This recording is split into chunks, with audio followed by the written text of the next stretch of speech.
evening and welcome to News at 9. First, the highlight. Lagos State government to deepen bilateral relations with Rwanda on agriculture, green economy, capacity building. Federal Competition and Consumer Protection Commission urges telecom operators to prioritize service improvement. And on the foreign scene, train crushes 11 passengers to death in India. And in sport, Nigeria qualifies for next round despite defeat to South Africa at Under-19 Cricket World Cup in Malaysia. Now the news in details. I am Timmy Dayo. Anthony. The Lagos State government says it will continue to deepen bilateral relations with Rwanda to exchange ideas in areas of capacity building, agricultural food system, green economy and infrastructure management for the benefit of residents. Governor Babajide Sanwo-Olu stated this when the High Commissioner of Rwanda to Nigeria, Ambassador Christopher Bazivamo, paid him a courtesy visit at the Lagos House Marina.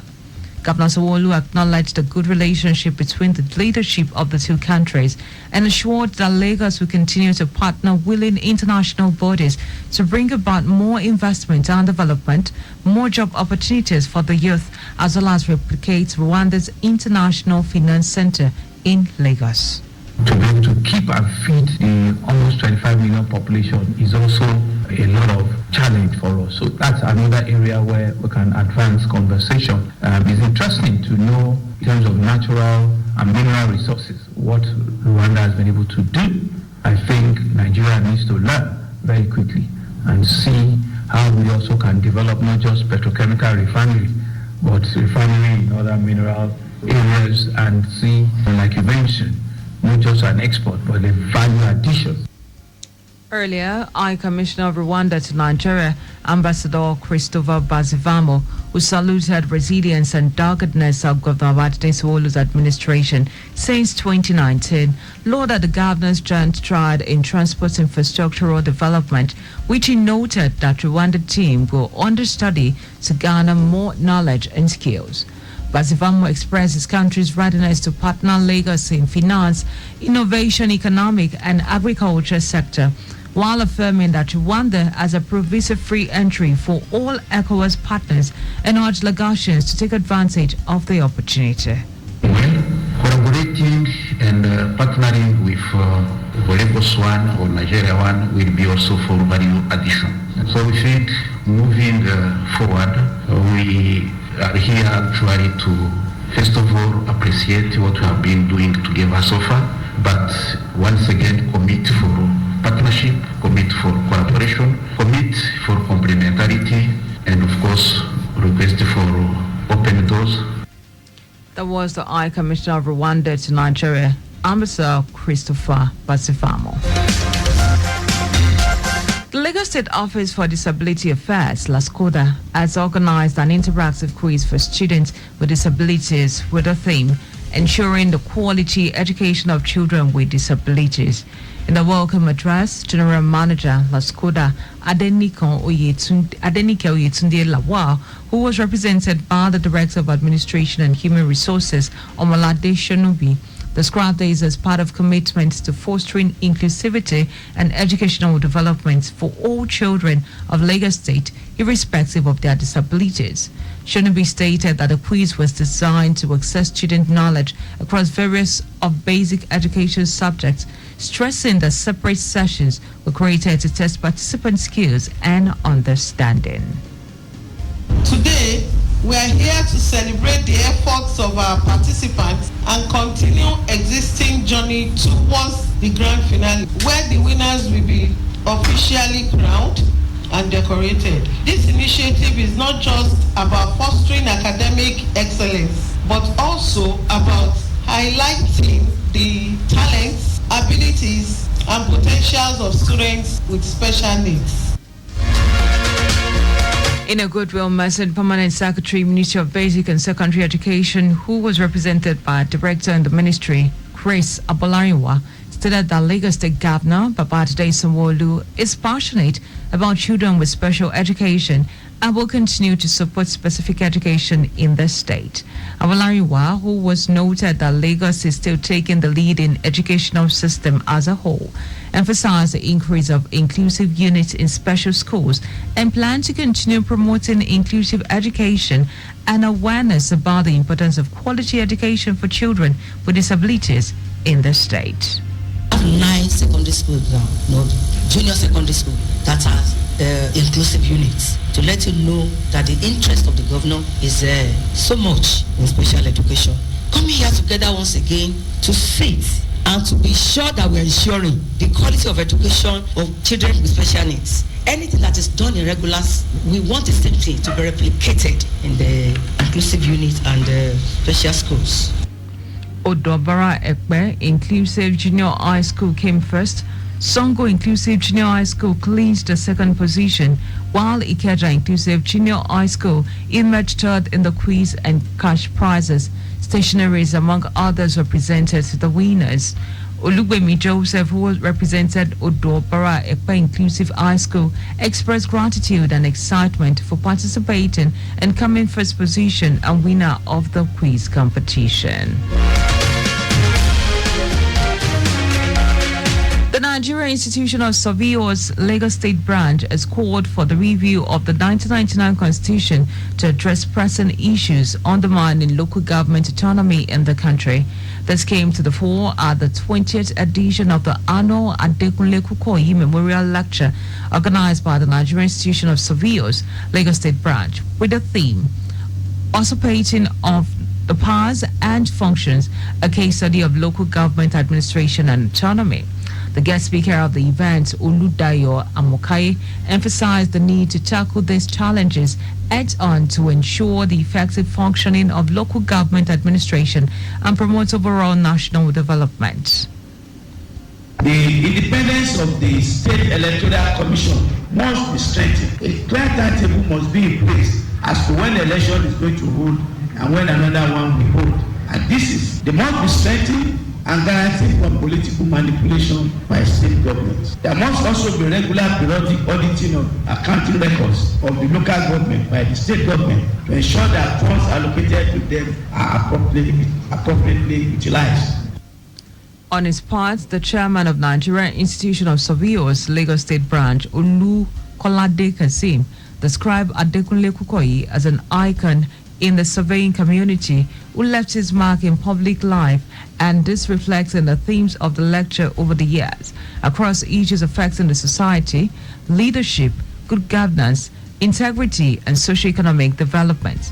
In his remarks, the Surveyor General and Permanent Secretary Lagos State, Ayokuno Additional, who said Kukoyi was a beacon of light and pathfinder, highlighted the need for professional institutions to be relevant in national discourse in a bid to positively contribute to the development of the country. And now to the rest of the stories. The Federal Competition and Consumer Protection Commission has urged telecom operators to prioritize service improvements following the recent approval of a 50% increase in telecommunications tariff by the Nigeria Communications Commission, NCC. In a statement released via its official X handle, the FCCPC acknowledged the financial pressures faced by telecom operators due to rising operational costs, but emphasized that consumer interest must remain central to any tariff adjustment. The Commission praised the NCC for its careful deliberation in approving the tariff adjustment, noting that the approved increase was significantly lower than the over 100% hike initially proposed by telecom operators. It also commended the NCC for linking the tariff hike to measurable improvement in service quality and implementing measures to minimize the financial burden on consumers. The Sokoto state government has issued a warning to residents to remain vigilant as military operations against bandit terrorists intensify in the eastern part of the state and surrounding areas.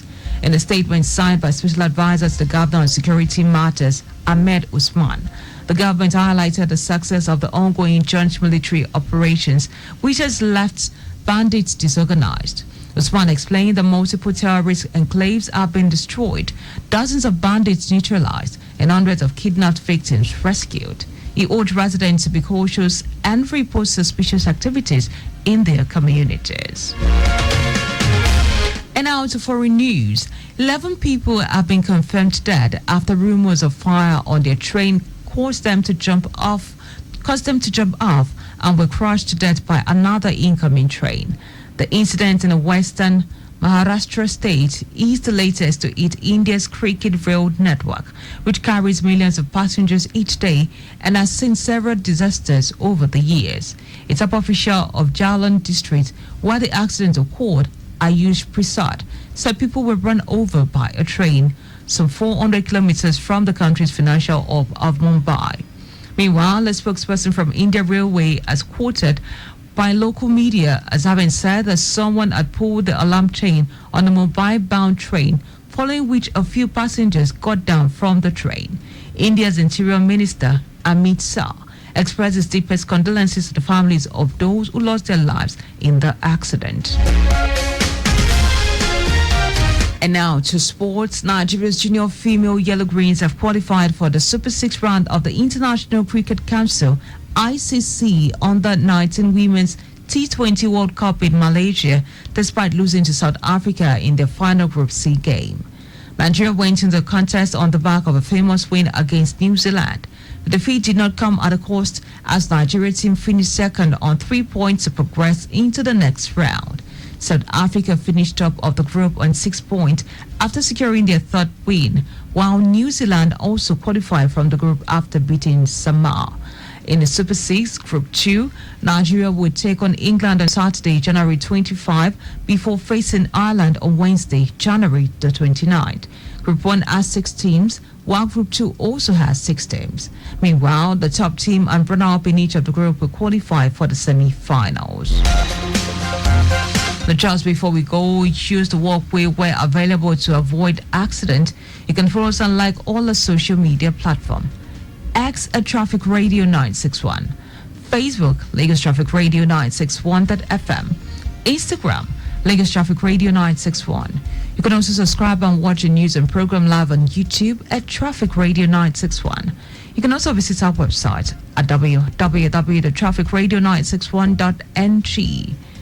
Did you know that the Somolu administration trained 78 persons and placed 12 under the Talent Development Program, TDP, a student loan program aimed at training young persons in tech skills and placing them in employment? You can get more details on the Lagos State Government's website. Now to end the news, here are the highlights of the major stories. The Lagos State Government is pledged to maintain bilateral relationship with Rwanda to exchange ideas in area of capacity building, agriculture, food system, green economy, and infrastructure management for the benefit of residents. The Federal Competition and Consumer Protection Commission has urged telecom operators to prioritize service improvements following the recent approval of a 50% increase in telecommunications tariff by the Nigerian Communications Commission, NCC. We also told you that 11 people have confirmed dead after rumors of fire on their train caused them to jump off and were crushed to death by another incoming train. And in sports, Nigeria's junior female Yellow Greens have qualified for the Super 6 round of the International Cricket Council, ICC, Under-19 Women's T20 World Cup in Malaysia, despite losing to South Africa in their final Group C game. For contact with the nation, please send a message to info@trafficradio961.ng. The NZ News broadcast compiled by Zainab Adebeshi. I am Timmy Dayo Anthony. Many thanks for listening and do have a wonderful night.